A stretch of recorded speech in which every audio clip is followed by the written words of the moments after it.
Hello guys, ito umpisa na natin magluluto ng sinigang na pompano. Okay. Okay, itong ingredients natin. Ito ang pompano na binili ko kanina. Yan, isang buong pompano. Yan, maraming hiwa guys. Tapos ito ang gulay na ihalo natin. Yung laman ko ng pitsay. Kunting okra, dalawa lang kasi ang bunga ng okra ko, kaya yan pinaghati-hati ko. Tapos yung talong, isa lang din yan, tapos sitaw. At saka lagyan natin ng sibuyas, saka ginger, then tomato. Itong tomato ko to, frozen ko yan. Okay, so yan, pakulo na ako ng tubig. Ayan. And also gagamit din ako ng tamarind soap mix. Yan. Okay, ilalagay na natin ang tomato sa pagpakulo ng sabaw. Then yung ginger at saka yung onions.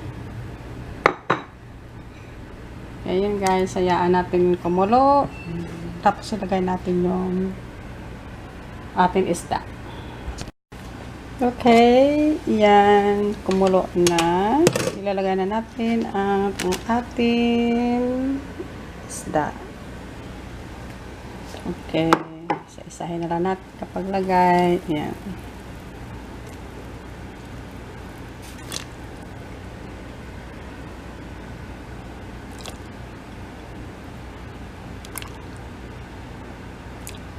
Okay guys, and tatakpan natin at pakuluin. Okay, yan. Kumukulo na.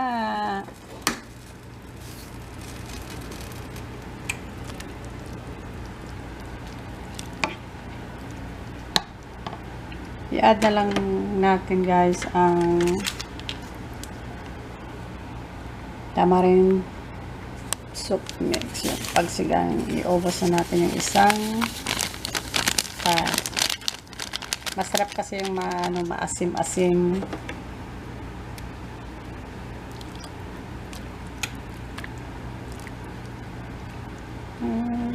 Yan, hayaan natin kumulo uli. Then ilalagay na natin ang mga gulay. Okay, ihahalo na natin atin mga gulay. Guys, unahin natin muna yung sitaw. Ayan.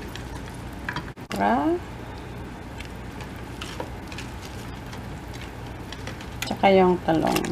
Ihuli natin yung maliliit na na parang siya, pitsay, pero may tawag dito, hindi pa naman tawag nila dito, kalimutan ko.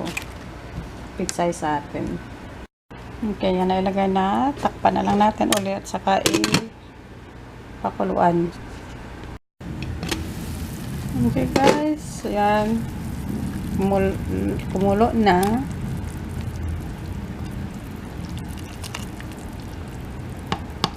Yan, malambot na yung sitaw at saka yung talong. Ilalagay na natin to ang maliliit na pitsay.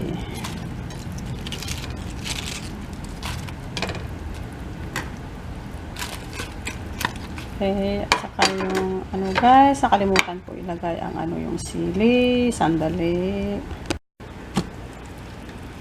Okay guys, ito na yung sili na haba. Ilalagay ko na maluluto na lang yung sa iinit. Pinano ko kasi yung frozen para hindi masira. Kaya yan.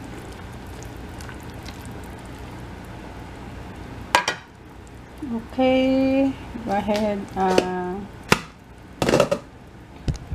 Tikman na natin ang sabaw kung tama ang timpla. Kaya hindi ko man nilagyan ng asin o black pepper o kasi dahil sa sinigang mix.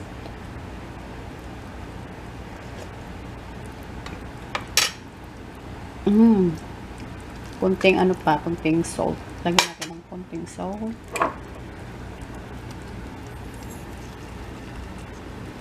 Pero yung asim niya tama na. Yan.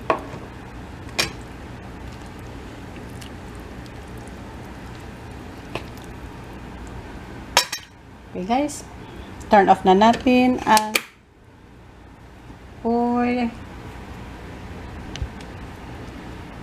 Okay, luto na yan, sa takpan na lang natin. Maluluto na lang yung sili.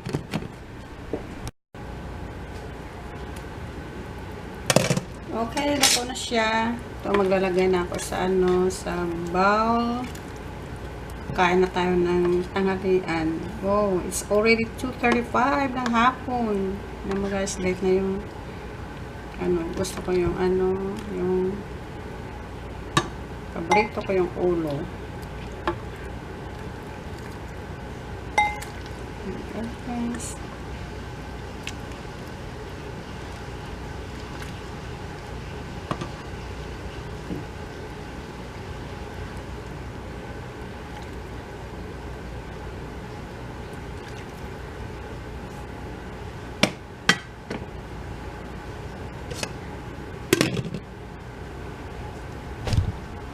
Okay guys, yan na ang sinigang na pompano.